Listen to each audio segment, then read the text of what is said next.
और वहीं छत्तीसगढ़ बीजेपी प्रदेश अध्यक्ष किरण सिंह देव ने जी मीडिया संवाददाता राजेश निषाद से खास बातचीत की, जिसमें उन्होंने कहा कि बीजेपी छत्तीसगढ़ की सभी 11 सीटें जीत रही है। वहीं एनडीए को 400 से ज्यादा सीट मिल रही हैं। किरण सिंह देव ने कहा कि चुनाव के दौरान एनडीए गठबंधन ने पीएम मोदी के खिलाफ भ्रामक जानकारी फैलाने का काम किया। देश में कांग्रेस का सूपड़ा साफ होने वाला है। 4 जून को नतीजे आने वाले हैं, लेकिन उससे पहले एग्जिट पोल आ चुका है और एग्जिट पोल पे पूर्ण बहुमत बीजेपी को मिलता हुआ दिखाई दे रहा है। हमारे साथ बातचीत को लेकर के बीजेपी प्रदेश अध्यक्ष हैं किरण सिंह देव जी, वो मौजूद हैं। सर, बहुत बहुत स्वागत है आपका जी मीडिया में। बहुत बहुत धन्यवाद आपका। सर, एग्जिट पोल आ चुका है, पूर्ण बहुमत दिखाया जा रहा है, किस तरह देखते हैं? नहीं, ये शुरू से ही ये बात पूरे देश में और स्वाभाविक रूप से कि इस बार फिर एक बार मोदी सरकार और अब की बार 400 पार, इस बात को जब हम कहते थे और हमारे राष्ट्रीय अध्यक्ष जी, आदरणीय प्रधानमंत्री जी, आदरणीय गृह मंत्री जी और सभी वरिष्ठ नेता केंद्र के हों चाहे प्रदेश के हों, तो लोगों को लगता है ये कैसे होगा। लेकिन अब एग्जिट पोल में आप देख रहे हैं कि लगभग सभी चैनलों ने और 400 के आसपास बताया है एनडीए को। भारतीय जनता पार्टी और जिस तरीके से 350, 60, 70 के आसपास भारतीय जनता पार्टी के सीटों के बारे में रुझान बताया है, तो वास्तव में पूरे सभी हमारे देश की सभी प्रबुद्ध जनता को बहुत बहुत अभिनंदन है। और छत्तीसगढ़ में भी इसी प्रकार से, और हम शुरू से इस बात को कह रहे थे, भारतीय जनता पार्टी छत्तीसगढ़ प्रदेश में 11 की 11 सीट को और जीतने के लक्ष्य को लेकर हम काम कर रहे थे।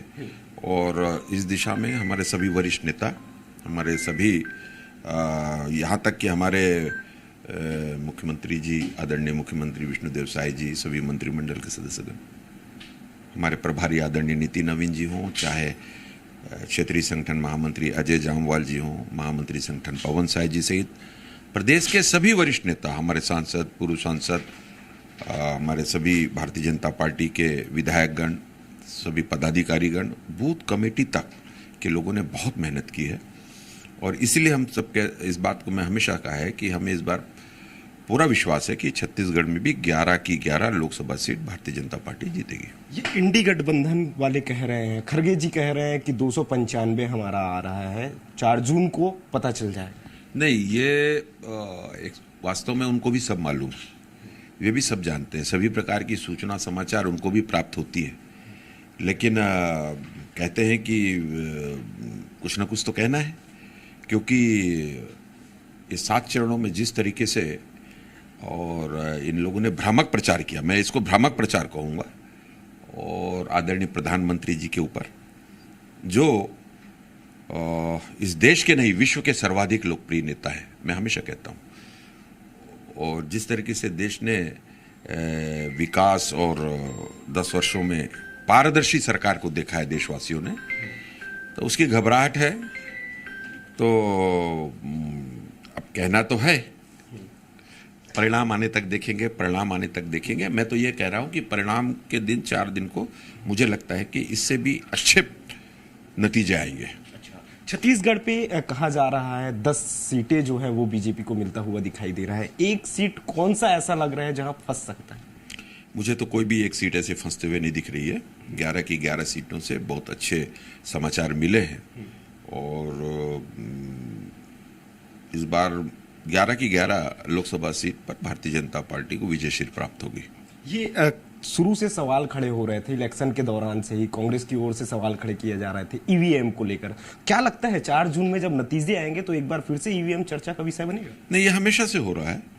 आप देख लीजिए कि कांग्रेस हो और भी इनके जो गठबंधन में दल है, वे तो शुरू से संवैधानिक संस्थाओं पर प्रहार करते हैं और देश को किस दिशा में ले जाना चाह रहे हैं, ये अंतर उन्होंने साफ करके दिखाया है। क्योंकि जिस तरीके से राम मंदिर का मामला हो, उस पर टीका टिप्पणी करने का मामला हो और उसका बहिष्कार, उसमें नहीं जाने का निर्णय और ऐसे कई निर्णय हैं। ये जयराम रमेश का भी कांग्रेस नेता है, उनका एक सोशल मीडिया पे पोस्ट आया है, कह रहे हैं कि केंद्रीय गृह मंत्री अमित शाह जी कई कलेक्टर ऐसे हैं जिनको फोन लगा रहे हैं, ये घबराहट की बात कह रहे हैं।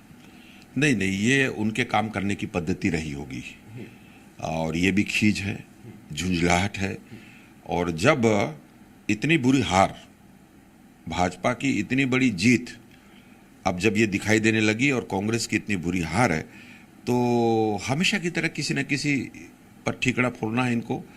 और लेकिन देश की जो जनता है वो सब समझ रही है, सब जान रही है, और मतदाताओं ने घर से निकलकर इस भरी धूप में, इस भरी गर्मी में, और सिर्फ इसलिए कि प्रधानमंत्री फिर एक बार मोदी जी को बनाना है, देश को जो विकास के तेज रफ्तार जो प्रदान किया है मोदी जी ने, आर्थिक उन्नति पर विकास हुआ है, इंफ्रास्ट्रक्चर का डेवलपमेंट हो रहा है लगातार, उनकी जो कल्याणकारी योजना है वो सभी समाज, धर्म, जाति, वर्ग, सभी क्षेत्रों के लिए समान रूप से काम कर रही है, कोई भेदभाव नहीं है। तो ये बौखलाहट है। बहुत बहुत शुक्रिया। तो ये हमारे साथ थे बीजेपी प्रदेश अध्यक्ष किरण सिंहदेव जी, जिनका सीधे तौर पे ये कहना है कि एग्जिट पोल ये साफ जता रहा है कि इस बार देश में एनडीए को 400 पार सीटें मिल रही है और देश में एक बार फिर से प्रधानमंत्री के तौर पे नरेंद्र मोदी शपथ लेने जा रहे हैं। कैमरामैन प्रवीण कुमार के साथ राजेश निषाद, जी मीडिया, रायपुर।